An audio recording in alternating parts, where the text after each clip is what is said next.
The Shadow and the Wind, a poem by the scribe of Corotopia. The shadow, dark as winter's deepest secret, slid gracefully across the frozen pond, its surface glazed like ancient cathedral glass, etched with frost flowers and crystalline prayers. She paused where cattails stood like bronze sentinels, their seed heads heavy with autumn's final whispers, and asked the wind, "How can I tell if this is real?" The wind, who had been dancing through bare oak branches, rattling their skeleton fingers against the pewter sky, whispered back through the reeds, "I don't know. You'll have to ask the sun." The shadow heard rumors of the sun, that golden sovereign who painted morning glories on the eastern horizon, who set fire to maple leaves each fall and coaxed green shoots through snow-crusted earth.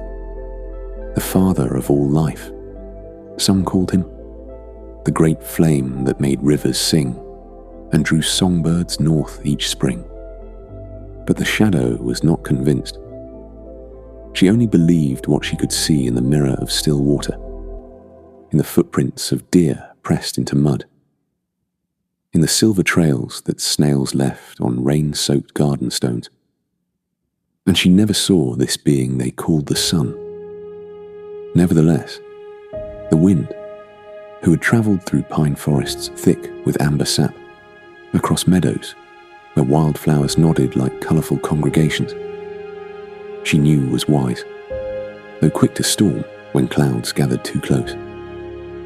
So she asked the wind politely, her voice soft as moth wings, "How can I find the sun to ask him?" The wind became a sudden gust of laughter, sending dried leaves spiralling like prayers, bending the winter grass into silver waves, and said, voice raised far greater than his gentlest whisper, "You are a shadow. You cannot see the sun." The shadow was not surprised by this response. It was typical of those who spoke of the sun, the daffodils who pushed through frost, the robins who returned when snow still lingered, the cherry trees who burst into bloom before winter had truly surrendered. How can I know the sun is real if I cannot see him? How do I know if any of this is real? This pond that holds the sky like a cupped palm, these reeds that whisper ancient stories, this earth that smells of rain and roots and time. The wind answered, suddenly sympathetic as an evening breeze through summer gardens. Such is the life of a shadow, to wonder about light's reality. You cannot see beyond the borders of your own shifting shape, dark as rich soil after rainfall, fluid as water over stone. And that seems like a difficult fate, I admit. For were you to see your father, the light, who turns dewdrops into diamonds, who makes spider webs into silver lace, you would no longer be a shadow. The shadow lamented in horror, her form rippling like disturbed water. I would be killed? The sun, my own father, would kill me for the mere act of looking at him? The wind sighed like autumn leaves settling into their final rest. You don't remember, but we have had this talk before. Millions of times, in fact, beside countless ponds and streams, under endless skies scattered with clouds like sheep in celestial pastures. You have died many, many, many times, dissolved like morning mist, vanished like breath in winter air, and you are reborn each and every dawn when the first light kisses the horizon. The shadow wanted to rage against this revelation, to thrash like wind-torn branches in a storm. But somewhere, deep as underground springs, she knew that the lie was herself, and it would be no use to rage against her own ephemeral nature. Every time at this point in our conversation, said the wind, gentle as rain on summer leaves, you become sad, like a wilting flower or a bird with a broken wing.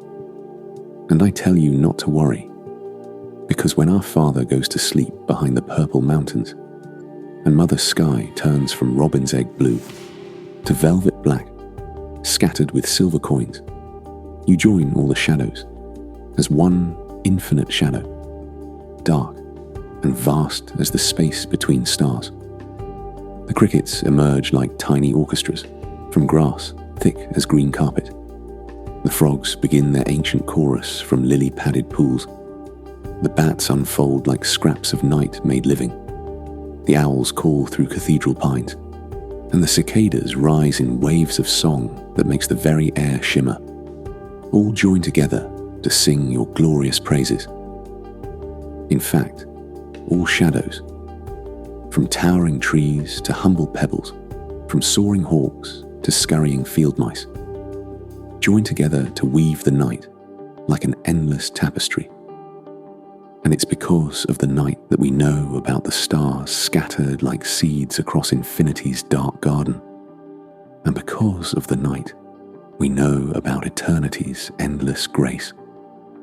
The shadow felt more hopeful than ever, light as dandelion seeds on summer wind, until a thought struck her like hail in an unexpected storm, and a shadow of doubt darkened her mood like clouds passing over wheat fields.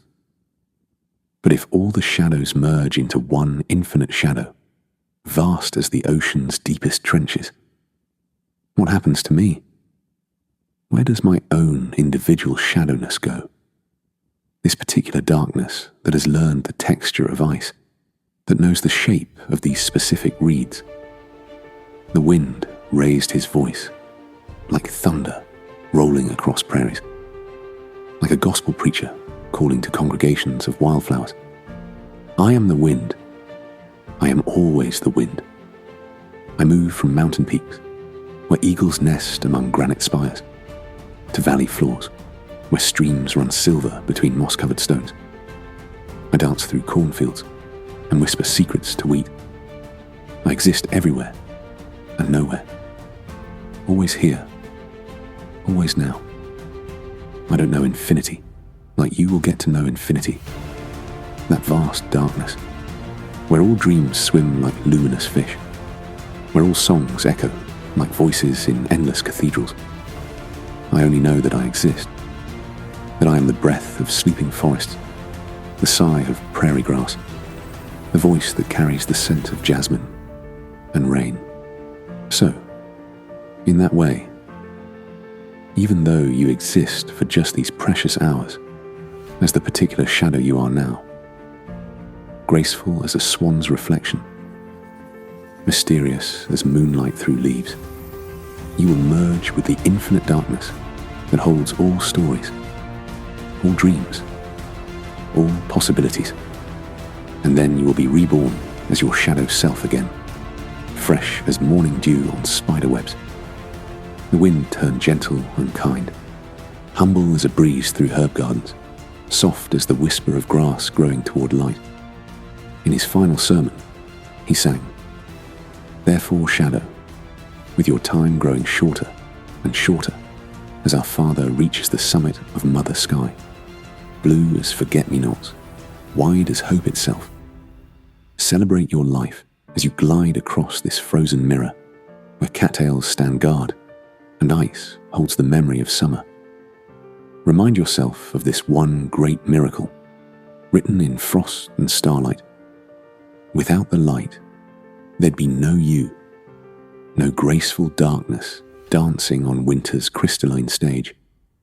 And without the light, there's only you, infinite, eternal, the darkness in which all light is born."